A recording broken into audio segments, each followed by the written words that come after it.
नमस्कार विद्यार्थी मित्रांनो, जय महाराष्ट्र. कशा आहेत तुम्ही सर्वजण? बघा, आर क्लासेस या चॅनल वरती तुमचं सहर्ष स्वागत आहे. आपण घेतलंय RL सिरीज सर्किट आणि RC सिरीज सर्किट. आता आपण घेतोय कशा, आता आपल्याला RL वरचे प्रॉब्लेम घेतलेत आपण. आता घ्यायचे कोणाचे? RC चे प्रॉब्लेम आपल्याला घ्यायचे. मग ते प्रॉब्लेम कशा प्रकारे घ्यायचे ते बघूयात आपण.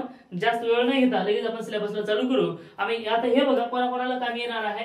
आयटीआय मध्ये शिकत असतील, पॉलिटेक्निकला शिकत असतील किंवा इलेक्ट्रॉनिक्सला शिकत असतील किंवा इंजिनिअरिंगला शिकत असतील, म्हणजे ज्या ठिकाणी इलेक्ट्रिकल हा कन्सेप्ट येतो त्या ठिकाणी हे सगळे प्रॉब्लेम येत असतात आणि सारखे असतात. आणि त्या ठिकाणचे फॉर्म्युले, त्या ठिकाणचे प्रॉब्लेम हे सगळे सारखे असतात. असं नाहीये की बाबा हे इलेक्ट्रिकल ब्रँचचा आहे किंवा हा आयटीआयचा आहे, हा इंजिनिअरिंगचा आहे, हे इलेक्ट्रॉनिक्स ब्रँचचा आहे, असं काही नाही. ज्या ठिकाणी नेटवर्क येत असतो, नेटवर्क सब्जेक्ट जर आला तर हा सगळा सिलेबस त्याच्यामध्ये येत असतो. तर बघा, आता एक प्रॉब्लेम दिलेला आहे. मग त्या प्रॉब्लेम मध्ये काय सांगितलं बघा, resistance of 100 ohm and a 50 microfarad capacitor are connected in series across 230 volt 50 hertz supply. Fine. बघा काय म्हटलंय, एक कॅपॅसिटर आहे आणि एक रेजिस्टन्स आहे. ते दोन्ही कसे आहेत? कनेक्टेड आहेत सिरीज मध्ये. आणि त्याच्यातून जाणारा जो काही व्होल्टेज आहे आणि तिथून जाणारा काय करंट आपल्याला काढायचा आहे. आणि ते जाणारा कोणता आहे बघा, अक्रॉस 230 व्होल्ट. म्हणजे व्होल्टेज किती आहे? 230 व्होल्टेज आहे आणि 50 हर्ट्ज आहे. 50 हर्ट्ज म्हणा तर एसी आला. ओके, 50 हर्ट्ज आहे. म्हणजे आपण काय करू, आपण एक वेळेस सर्किट ड्रॉ करून घेऊ. मग सर्किट बघा कशा प्रकारे येत असतो. सिरीज मध्ये आहे. कोण कोण आहे सिरीज मध्ये? हा झाला तुमचा रेजिस्टन्स, हा झाला कॅपॅसिटन्स. ओके, आणि त्याला सप्लाय कोणता आहे? एसी आहे. आणि एसी व्होल्टेज, हा झाला एसी व्होल्टेज 230 व्होल्ट आहे. इथला रेजिस्टन्स किती आहे? 100 ओहम आहे. आणि इथला कॅपॅसिटर किती आहे? 50 मायक्रोफॅरड. ओके, इथपर्यंत आहे. आणि याच्यातून जाणारा करंट काढा म्हटलंय. बघा आपल्याला काय काय, आता बघा हा सर्किट दिलेला आहे आणि यामध्ये आपल्याला काढा काय म्हटलंय? First म्हणलंय impedance. फर्स्ट काय म्हणलंय? इम्पिडन्स म्हणजे कोण? झड काढा म्हटलंय. ओके, त्यानंतर करंट काढा म्हटलंय. त्यानंतर काय? करंट काढा म्हटलंय. ओके, त्यानंतर पॉवर फॅक्टर काढा म्हटलंय. ओके, त्यानंतर अजून काय म्हटलंय? पॉवर काढा म्हटलंय. Okay, power. बघा, पॉवर म्हणजे या ठिकाणी जर ऍपरंट पॉवर म्हटलं किंवा रिएक्टिव्ह पॉवर जर म्हटलं तर पॉवर काढायचं आहे, म्हणजे त्या फॉर्म्युलामध्ये टाकून काढायचं आहे. ओनली जर पॉवर म्हटलं तर consumable power, real power, true power और ऍक्टिव्ह पॉवर हे सगळे एकच आहेत. आणि त्याचा फॉर्म्युला आहे P = VI cos phi. जर ओनली पॉवर जर म्हटलं तर ते फॉर्म्युला घ्यायचा आहे. ओके, पॉवर काढायचा ऍक्टिव्ह पॉवरचा. त्यानंतर व्होल्टेज अक्रॉस रेजिस्टन्स म्हणजे फक्त आणि फक्त याच्या अक्रॉसचं व्होल्टेज काढा म्हटलंय. कारण सिरीज आहे, सिरीज मध्ये प्रत्येक ठिकाणचा व्होल्टेज हा वेगळा असतो. ओके, मग फर्स्ट काय म्हटलं? Voltage across resistance. मग व्होल्टेज अक्रॉस रेजिस्टन्स म्हणजे काय? VR काढायचं आहे. ओके, त्यानंतर ऑल्सो व्होल्टेज अक्रॉस कॅपॅसिटन्स. अजून ह्या कॅपॅसिटन्सच्या अक्रॉस व्होल्टेज काढा म्हटलंय आणि त्याला म्हणायचंय VC. ओके, एवढे व्हॅल्यू काढायचे आहेत आपल्याला. ओके, दिले काय आपल्याला? हा, तर बघा आता तुम्हाला माहित आहे झड जर काढायचं असेल तर तुम्हाला फॉर्म्युला येतो का झडचा? काय फॉर्म्युला सांगा बरं, सांगा बरं झडचा फॉर्म्युला. आपण काल शिकलोय बरोबर. आपण यामध्ये पण शिकले, RL मध्ये पण शिकले, प्रॉब्लेम मध्ये पण शिकले आणि सेपरेट आपला जो RC सर्किट घेतले ना त्यामध्ये पण शिकले. सांगा बरं झडचा फॉर्म्युला काय? सांगा काय? झड इक्वल टू, हा, Z equal to √of R² plus काय आहे? XC चा स्क्वेअर. ओके, इथपर्यंत आला. आता ज्या ठिकाणी आपल्याला बघा XC आपल्याला झड काढायचं आहे, म्हणजे XC चं आपल्याला व्हॅल्यू काढता येईल का? XC ची व्हॅल्यू काढता येईल का? हो, काढता येत असते. मग कसं काढता येतं सांगा बरं? XC ची व्हॅल्यू आपल्याला काढता येत असते. मग कसं काढणार तुम्ही? XC ची व्हॅल्यू कसं काढणार सांगा बरं? कसं काढता येईल? ओके, काढता येतो. मग ते कसं काढता येत असतं बघा. XC equal to 1/2πfc formula होता का रे? होता का? हा, होता. आपल्याकडे F आहे का? बघा बरं, आहे का? F दिले का? हा, दिले बरोबर. मग आपण गिवन डाटा आपण लिहून घेतलं नाही, आपण गिवन डाटा लिहून घेऊ म्हणजे आपल्याला समजेल. मग गिवन डाटा मध्ये समजून घेऊ आपण. हा, चला, गिवन डाटा म्हणजे काय? जिवंत डाटा काय काय आहे बघा. यामध्ये दिले का आपल्याला? रेजिस्टन्स दिले, ते किती आहे? 100 व्होल्ट. त्यानंतर कॅपॅसिटन्स दिले, C किती दिले? 50 मायक्रोफॅरड. ओके, मग त्यानंतर अजून काय दिलंय, व्होल्टेज दिलंय. मग व्होल्टेज किती आहे, 230 व्होल्ट. ओके, अजून काय दिलंय, झालं एवढंच दिले आपल्याला काढायचे काय. मग बघा XC जर काढायचं असेल तर 1/2πfc आपल्याला येतो का, C दिलेला आहे बघा, C दिलेला आहे. मग तिथं मायक्रोफॅरड आहे, इथं लक्षामध्ये ठेवायचं. चला सांगतो तुम्हाला, XC इक्वल टू 1/2 आहे, पाय आहे, इंटू F किती आहे, 50 आहे, इंटू FC, C किती आहे, 50. किती आहे, 50. फक्त 50 आहे का रे, फक्त 50 नसून ते मायक्रोफॅरड आहे. आणि मायक्रोफॅरड जर म्हटलं तर काही करायचं नाही, 10च्या डोक्यावर -6 द्यायचा, हे झाला मायक्रोफॅरड. आणि नॅनोफॅरड जर म्हटलं तर 10च्या डोक्यावर काय, -9 द्यायचं आहे. मग हे कॅल्क्युलेशन मध्ये टाक बरं, हे कॅल्क्युलेशन मध्ये टाक बरं. मग XC ची व्हॅल्यू येऊन जाते. मग XC ची व्हॅल्यू येते. XC ची व्हॅल्यू कशी काढायची, कॅल्क्युलेशन मध्ये टाक, म्हणजे XC ची व्हॅल्यू येऊन जाते. बघ बरं, XC ची व्हॅल्यू किती येते, 63.66 येते. किती येते, 63.66. बघा XC ची व्हॅल्यू किती आली, 63.66. मग XC चा जो काही युनिट आहे तो काय आहे रे, ओहम. हे आला तुमचा XC. ओके, मजा आली सर. आता XC तर भेटलं तुम्हाला. आता ह्याच्यामध्ये झड काढता येतो का नाही तुम्हाला, झड काढता येईल का नाही, येतो. पण ते झड कसं काढता येईल रे, झड म्हणजे काय, या फॉर्म्युलाला कुटायचे, या फॉर्म्युलामध्ये हे व्हॅल्यू कुठून टाका, म्हणजे तुम्हाला व्हॅल्यू भेटून जाईल. मग बघा, Z equal to √r² plus XC चा स्क्वेअर, इथपर्यंत व्हॅल्यू आहे. ओके, याच्यात पुट करा बरं. R किती आहे, 100 स्क्वेअर प्लस XC किती आलाय, 63.66. किती, 63.66 याचा आला स्क्वेअर. ओके, हे आलेलं आहे. मग आता झड इक्वल टू, कॅल्क्युलेशन करा बरं, काय येते बघा, कॅल्क्युलेशन करा, काय येते करा बरं, थोडं फास्ट करा. काय, 100 स्क्वेअर प्लस किती, 63.66 चा वर्ग जर केलं तर आपला आन्सर येते बघा 14,052.592. ओके, इथपर्यंत आला. मग झडची व्हॅल्यू भेटून जाते आपल्याला. जेव्हा हे अंडर रूट मध्ये घेतो आपण तेव्हा आपल्याला काय, झडची व्हॅल्यू भेटून जाते. मग ते झडची व्हॅल्यू आली किती, 118.54. मग हे आला तुमचा झड, ह्याला म्हणायचं काय, ओहम. मग झड तुमचा आलेला का नाही, व्हॅल्यू आली की नाही झडची, मग ही झडची व्हॅल्यू आलेली आहे. मग झड आला, आपल्याला काय काढायचं होतं, झड. ओके, आता काढला झड. आता दुसरा आहे करंट. मग करंट काढण्यासाठी आपल्याकडे फॉर्म्युला आहे. काय फॉर्म्युला आहे, V/Z. बघा, I इक्वल टू कॅल्क्युलेट, आपण हे घेऊ, कॅल्क्युलेट करंट. आता काय करायचं आपल्याला, करंट काढायचं आहे. मग करंट काढायचं असेल तर I equal to V/Z formula आहे. V/Z हा फॉर्म्युला आहे. मग हा फॉर्म्युला मध्ये व्हॅल्यू पुटा, V किती आहे 230 अपॉन Z किती आहे 118.54 इक्वल टू, आता ह्याची काढावर काय येते आन्सर, बघावर काय येते आन्सर, काढावर काय येते आन्सर, 230 डिवाइडेड बाय 1.94 एम्पियर. म्हणून जो काही करंट आलेली आहे तुमची 1.94 एम्पियर आलेली आहे. ओके, समज आले सर. आता बघा नेक्स्ट काढायचं का आपल्याला, करंट आलेला आहे, झड पण आला. आता काढायचं का आपल्याला पॉवर फॅक्टर. ओके, आता बघा पॉवर फॅक्टरचे काय काय फॉर्म्युले आहेत तुम्हाला माहिती आहेत का, पॉवर फॅक्टर. मग पॉवर फॅक्टर काढण्यासाठी cos φ काढावं लागेल. आणि cos φ इक्वल टू काय आहे, R/Z फॉर्म्युला आहे. मग बघा ते कसं काढता येईल आपल्याला, cos φ काढायचं म्हणजे फॉर्म्युला बघा cos φ चा, cos φ इक्वल टू R/Z हा फॉर्म्युला आहे, R/Z फॉर्म्युला आहे. या फॉर्म्युल्यामध्ये R ची व्हॅल्यू आपल्याला पुट करायची आहे आणि कोणाची, Z ची व्हॅल्यू पुट करायची. मग बघा R ची व्हॅल्यू कुठे आहे आपल्याला माहिती आहे का, हो कुठे आहे बघा या ठिकाणी. आणि Z ची व्हॅल्यू माहिती आहे का, हो कुठे आहे या ठिकाणी. मग पुटा बरं, ते व्हॅल्यू पकडायची आणि पुटायची. मग कसं पुटणार, 100 डिवाइडेड बाय 118.54. मग ज्यावेळेस हे तुमचा आन्सर येईल ते किती येते सांगा बरं, करा बरं कॅल्क्युलेशन. 100 डिवाइडेड बाय 118.54 तर तुमचा आन्सर येतो 0.843. मग हे झाला तुमचा पॉवर फॅक्टर. पॉवर फॅक्टर नाही, चला पॉवर फॅक्टर इक्वल टू आपला आलेला आहे 0.843.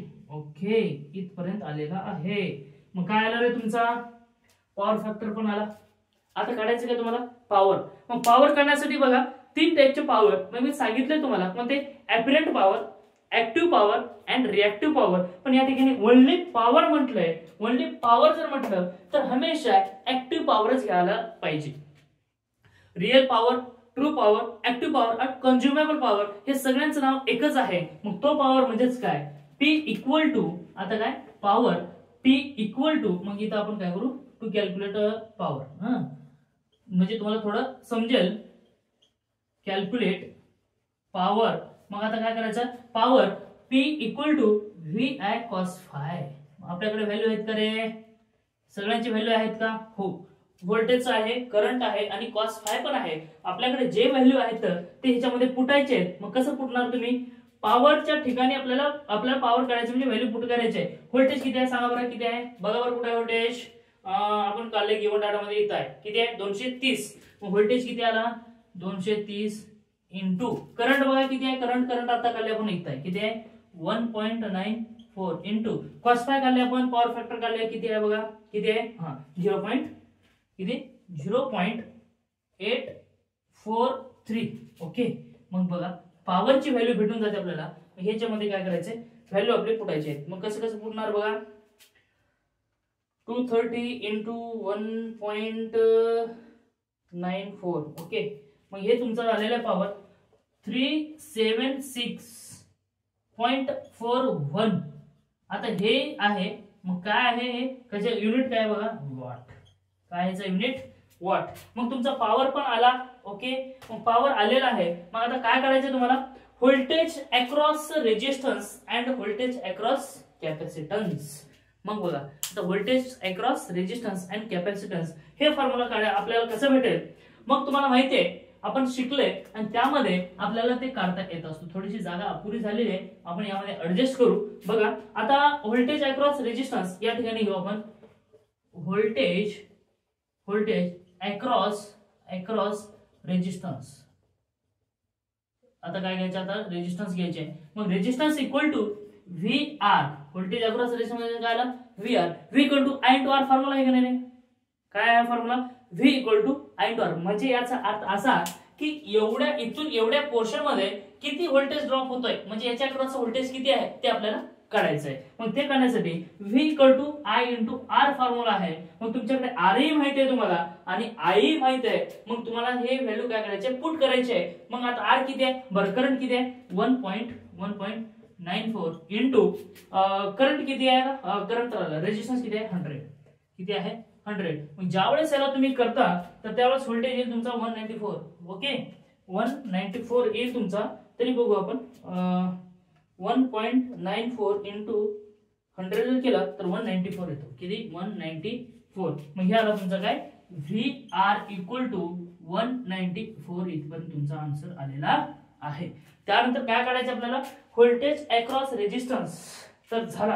आता काय काढायचं आपल्याला, व्होल्टेज अक्रॉस कॅपॅसिटन्स, म्हणजे याच्या अक्रॉस जसा व्होल्टेज काढला होता तसे याच्या अक्रॉसचा व्होल्टेज आपल्याला काढायचा आहे. ओके, मग आता काय करायचं, इथं बघू आपण, तुम्हाला दिसतंय. मग इथे घ्यायचं व्होल्टेज अक्रॉस कॅपॅसिटन्स. ओके, मग कॅपॅसिटन्सच्या अक्रॉस व्होल्टेज काढायचं आहे, म्हणजेच काय VC काढायचं आहे. VC जर काढायचं असेल I, मग बघा या ठिकाणी अपोज करणारा कोण होता, रेजिस्टन्स. या कॅपॅसिटरच्या अक्रॉस अपोज करण्यासाठी कोण आहे रे, करंट अपोज करण्यासाठी रिएक्टन्स आहे. पण कोणता रिएक्टन्स आहे, XC रिएक्टन्स आहे. मग I इंटू XC इथपर्यंत आला. VC इक्वल टू करंट किती आहे सांगा, करंट किती आहे, करंट 1.94, किती 1.94. मग VC आपल्याला माहिती आहे, आपण काढले, कुठे आहे VC, XC सॉरी काय XC. मग XC किती आहे बघा इथं, 63.66, किती आहे 63.66. मग VC आपल्याला भेटून जातो. तो VC बघा किती येते, 1.94 इंटू 63.66, हे आलं तुमचं 123.5. किती आला 123.5, हे तुमचं आलेलं आहे व्होल्ट. ओके, मग बघा तुमचा आन्सर आलेला आहे की नाही 76. एक मिनिट हे आपला 1 हा ओके आलेला आहे. आपला आन्सर काय ऍक्युरेट आलेला आहे. मग काय काय केलं आपण यामध्ये बघा बरं काय काय केलं. काहीच केलं नाही. एक प्रॉब्लेम दिला होता आणि त्या प्रॉब्लेम मध्ये आपल्याला रेजिस्टन्स दिला होता, पॉवर आणि कॅपॅसिटन्स दिला होता आणि फक्त व्होल्टेज दिला होता आणि फ्रिक्वेन्सी दिली होती. यावरून आपल्याला काढायचा होता इम्पिडन्स. इम्पिडन्सचा फॉर्म्युला हे यामध्ये आपण व्हॅल्यू टाकले आणि त्यानंतर इम्पिडन्स काढला आणि त्यानंतर आपल्याला विचारलं होतं करंट काढण्यासाठी. Current equal to V by Z आपल्याकडे फॉर्म्युला आहे. मग त्यानुसार आपण काय केलं करंट पण काढला आणि त्यानंतर विचारलं होतं पॉवर फॅक्टर काढण्यासाठी. पॉवर फॅक्टरचा फॉर्म्युला काय cos phi equal to r by Z होता. यावरून आपण पॉवर फॅक्टर काढला आणि त्यानंतर पॉवर काढा म्हटलं होता. मग पॉवर काढण्याचा formula P equal to VI cos phi होता. मग आपण पॉवर पण काढला आणि त्यानंतर विचारला होता आपला व्होल्टेज. मग व्होल्टेज अक्रॉस रेजिस्टन्सही काढला. मग रेजिस्टन्स काढण्यासाठी काय V equal to I into R formula होता. मग त्यामध्ये आपण व्हॅल्यू पुट केले आणि व्होल्टेज पण काढला आणि त्यानंतर VC म्हणजे कॅपॅसिटरच्या अक्रॉस व्होल्टेज काढा म्हटला होता. मग कॅपॅसिटरच्या अक्रॉस व्होल्टेज सुद्धा काढलेला आहे आणि अशा प्रकारे आपला जे काही प्रॉब्लेम आहे ते संपलेले आहे. आता नेक्स्ट आपल्याला प्रॉब्लेम घ्यायचा आहे. चला नेक्स्ट आपल्याला बघायचं आहे. मग नेक्स्ट प्रॉब्लेम मध्ये काय सांगितलं बघा. सेम प्रॉब्लेम आहे, थोडंसं फिरून विचारले, काही टेन्शन घ्यायची गरज नाही. तुम्हाला जमते का बघा, मी तर सांगणारच आहे पण तुम्ही थोडंसं ट्राय करा म्हणजे तुम्हाला हे जमून जाईल. बघा काय a series circuit consisting of R equal to 100 ohm. एक सिरीज सर्किट आहे त्याच्यामध्ये R दिलेला आहे 100 ohm and C equal to 200 microfarad connected across 200 volt 50 hertz supply. Calculate. बघा आता फ्रिक्वेन्सी दिली म्हणजे एसी आहे. याच्यात काही शंका महाशंका कुशंका काही आहेत का? काही नाही, कारण फ्रिक्वेन्सी असेल तर त्या ठिकाणी एसीच असतो. मग त्या एसी मध्ये आपण अगोदर सर्किट करायची गरज नाही. आपण काय करू तुम्हाला समजलं असेल. आता आपल्याला काय करायचं आहे गिवन डाटा. ओके काढा गिवन डाटा यालाच म्हणायचं जीवन डाटा, कारण या प्रॉब्लेमचा जो काही जीवन आहे तो हे गिवन डाटा आहे. ओके मग याच्यामध्ये बघायचं आपल्याला काय काय दिले. ओके रेजिस्टन्स दिले 100 ओहम. ओके त्यानंतर capacitance C equal to 200 microfarad आहे म्हणजेच किती 200 इंटू 10⁻⁶ आहे. ओके त्यानंतर अजून काय व्होल्टेज आहे. व्होल्टेज किती आहे 200 व्होल्ट आहे. त्यानंतर फ्रिक्वेन्सी दिले किती 50 हर्ट्ज दिले. अजून काय दिले बघा एवढं दिले. आता कॅल्क्युलेट काय करायचं बघा VR काढायचं आहे म्हणजेच काय व्होल्टेज अक्रॉस रेजिस्टन्स काढायचं आहे. Okay voltage across resistance. त्यानंतर VC सुद्धा काढायचं आहे. काय काढायचं आहे VC सुद्धा काढायचं आहे. त्यानंतर I सुद्धा काढायचं आहे. त्यानंतर पॉवर अब्सॉर्ब करायचं सर्किट. आता पॉवर अब्सॉर्ब म्हणजे काय किती पॉवर यूज केले, किती पॉवर युटिलाइज केले म्हणजे त्यालाच म्हणायचं पॉवर अब्सॉर्ब सर्किट म्हणजे ऍक्टिव्ह पॉवर. कोणता पॉवर ऍक्टिव्ह पॉवर. मग आता काय काढायचं आहे या ठिकाणी P इक्वल टू सुद्धा काढायचं आहे. ओके सर आता आपल्याला काढायचं आहे काय काढायचं आपल्याला VR काढायचं आहे. VR जर काढायचं असेल तर तुम्हाला I काढावं लागेल. I येते त्याच्यामध्ये येत नाही. म्हणजे बघा आता VR चा फॉर्म्युला आपण बघू काय VR equal to I into R आहे. पण VR equal to I into R formula आहे. मग हे आहे का तुमच्याकडे I आहे का नाही. मग I काढावं लागेल. मग I काढण्यासाठी फॉर्म्युला काय I equal to V by Z. Z आहे का तुमच्याकडे झेड आहे का झेड सुद्धा नाही. मग सर आता काय करावं लागेल झेड काढावं लागेल. मग बघा झेड काढण्यासाठी फॉर्म्युला काय under root of R square plus XC square. Okay मग आता तुम्हाला XC आहे का R आहे का बघा R दिलेला आहे. XC दिले का नाही. मग तुम्हाला काय करावं लागेल XC काढावं लागेल. मग XC इक्वल टू 1/2 पाय FC आहे. 2 पाय FC आहे. ओके मग आता FC काढावं लागेल तुम्हाला. मग XC काढण्यासाठी मग हे जे काही व्हॅल्यू आहे ते पुटा बरं काय काय 1/2 ऍज इट इज पाय ऍज इट इज. मग फ्रिक्वेन्सी 50 दिले आणि त्यानंतर जो काही कॅपॅसिटन्स दिले तो दिले किती 200 इंटू 10⁻⁶. ओके एवढं मोठं दिलेलं आहे. याला काय करायचं तुम्हाला आता व्हॅल्यू काढायची आहे. XC ची व्हॅल्यू काढा बरं. कॅल्क्युलेशन करा बरं थोडं फास्ट. माझ्यापेक्षा जास्त कॅल्क्युलेशन तुम्हाला फास्ट येतं कारण मला सोडून बरेच दिवस झालेले आहेत म्हणून थोडंसं मला लेट जातो. तर तुम्ही लर्निंग मध्ये असल्यामुळे तुम्हाला काढता येत असतो. मग काढा बरं इंटू 50 इंटू 200 इंटू 10⁻⁶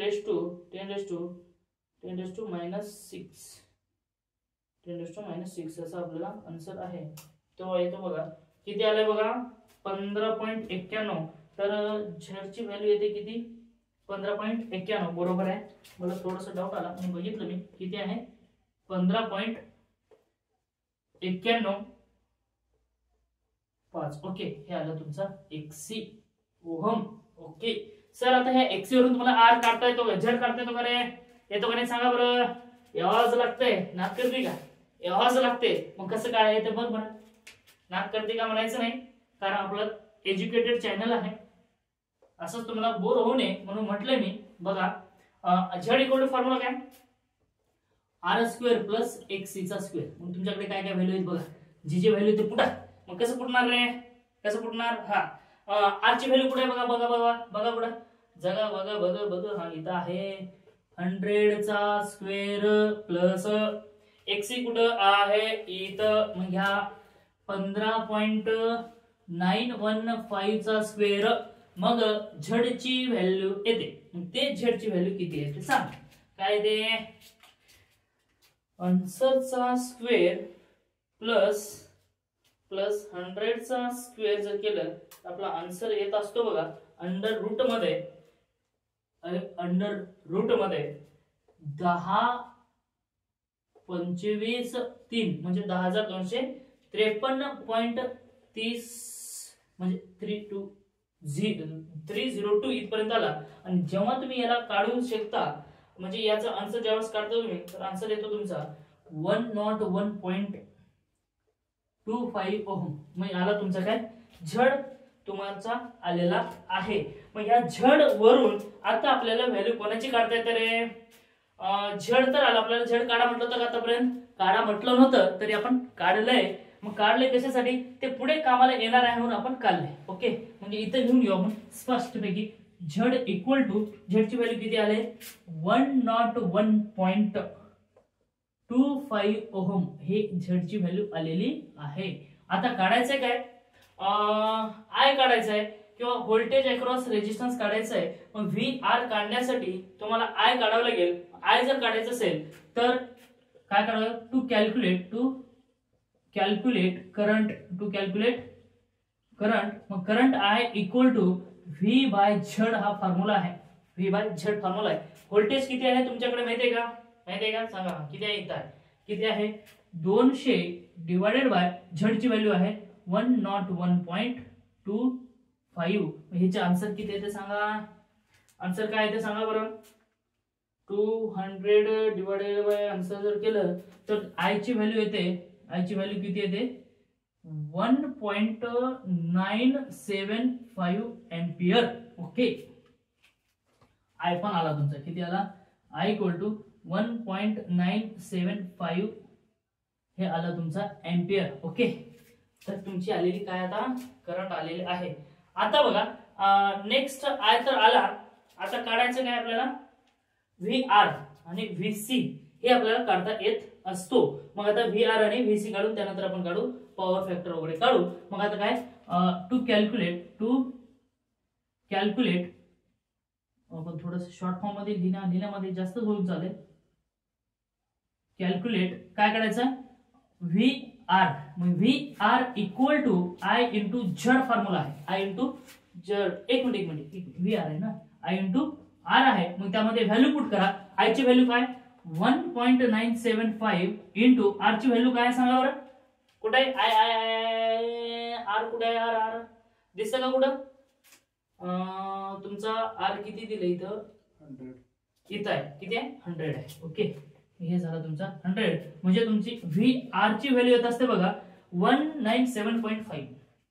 तरी आपण एक वेळ क्रॉस चेक करून घेऊ, म्हणजे तुमचं पण डाऊट क्लिअर आणि माझं पण डाऊट क्लिअर. म्हणजे किती आलं 197.51 हे आला तुमचा व्होल्टेज. कोणाचा, व्होल्टेज अक्रॉस रेजिस्टन्स. आता त्यानंतर व्होल्टेज अक्रॉस रेजिस्टन्स आलेला आहे. आता व्होल्टेज अक्रॉस कॅपॅसिटन्स घ्यायचं आहे. मग त्यासाठी आपल्याला काढायचं काय टू कॅल्क्युलेट VC.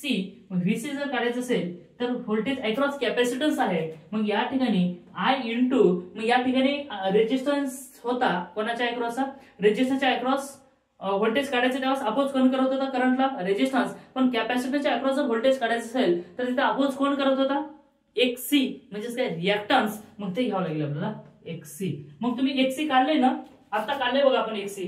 x ची व्हॅल्यू आपण काढलेली होती, मग कुठं ती इथं आहे x ची व्हॅल्यू इथं आहे, मग ते पुट करून टाका. i ची व्हॅल्यू किती आहे, i ची इथं आहे, किती आहे 1.975 इंटू x ची व्हॅल्यू कुठे आहे बघा इथं आहे, मग ती किती 15.915, किती 15.915. कारण आपली मातृभाषा आहे म्हणून आपण मराठीमध्ये सुरळीत चालू आहे, काही टेन्शन घ्यायची गरज नाही. आणि ज्याला मातृभाषा कळते त्याला एज्युकेशनचे काय किंमत आहे ते कळतंय, म्हणून आपण काही टेन्शन घ्यायची गरज नाही. नंतर असं म्हणू नका की मास्तरला काही इंग्लिश येत नाही, मास्तर मराठीतून बोलतंय, हे चुकीचं आहे, तुमचं गैरसमज आहे. ओके, किती आहे 31.4322 हे आला तुमचा काय VC, हे आला तुमचा व्होल्ट. आता काय काढा म्हटलं रे, बरं आपलं काय झालं, RE झाला, VC झाला, I पण झाला, आता राहिले काय पॉवर. ओके, मग पॉवर काढण्यासाठी आपल्याकडे फॉर्म्युला आहे टू कॅल्क्युलेट पॉवर. मग पॉवर काढण्यासाठी P equal to VI cos phi. Okay, मग आता आपल्याला cos phi काढावं लागेल. cos phi काढलं होतं का आतापर्यंत आपण काढलं नव्हतं, मग आता काढावं लागेल cos phi. मग cos phi equal to formula काय सांगा फास्ट मध्ये, cos phi equal to R by Z. R आहे आपल्याकडे, हो आहे, किती आहे 100 आहे, किती आहे 100 डिवाइडेड बाय Z काढले आपण, काढले, किती आहे 101.25. फास्ट मध्ये करा बरं, किती येते आन्सर बघा, 100 डिवाइडेड बाय 101.25, तर तुमचा आन्सर येतो 0.987. मग हे आला तुमचा cos phi, आणि आता हे cos phi ची व्हॅल्यू याच्यात फुटा म्हणजे तुमचा आन्सर सुद्धा येऊन जाईल. मग ते आन्सर काढायचे आपल्याला, मग ते आन्सर काढायचं असेल तर कसं काढणार तुम्ही, P इक्वल टू व्होल्टेजचा फॉर्म्युला, व्होल्टेज किती आहे या सर्किट मध्ये व्होल्टेज दिले आपल्याला, V इक्वल टू 200 आहे, हे तर फुटा 200 फुटलं, करंट फुटलं 1.975 इंटू, मग cos phi फुटलं 0.987. मग तुमचा पॉवर आता येणार आहे. मग पॉवर येण्यासाठी कॅल्क्युलेशन तर करावं लागेल, इंटू 1.975, तर तुमचा आन्सर येतो पॉवर 390.12. ओके, हा आला तुमचा पॉवर. आणि पॉवर आपला ॲक्युरेट आले का एक आपण चेक करून घेऊ. अशा प्रकारे 390.11 आलेला आहे, 12 आलेलं आहे, म्हणजे आपला आन्सर हे आलेला आहे. मग पॉवरचं काय आहे रे युनिट, व्हॉट काय, what is the unit of power, हा काय व्हॉट काय आहे वॅट. मग हे तुमचा पॉवर आलेला आहे. अशा प्रकारे दोन्ही तुमचे प्रॉब्लेम मी चांगल्या रीतीने आणि समजेल अशा भाषेमध्ये आणि एकदम व्यवस्थितरित्या आणि एकदम हळू तुम्हाला समजेल आणि तुमच्या बुद्धीमध्ये घुसेल अशा प्रकारे मी शिकवलंय. आणि जर व्हिडिओ आवडला असेल तर लाईक करायला मात्र विसरू नका आणि सबस्क्राईब करायला मात्र विसरू नका. मेन म्हणलं तर त्या साईडला घंटी आहे ना, ते घंटी टाळमध्ये वाजवा, म्हणजे तुम्हाला काय जे व्हिडिओ मी अपलोड करतो त्याची नोटिफिकेशन तुमच्याकडे पडेल. मग घंटीला सुद्धा दाबायला विसरायचं नाही आणि सबस्क्राईब करायला मात्र विसरू नका. Thank you, take care, bye bye, all the best.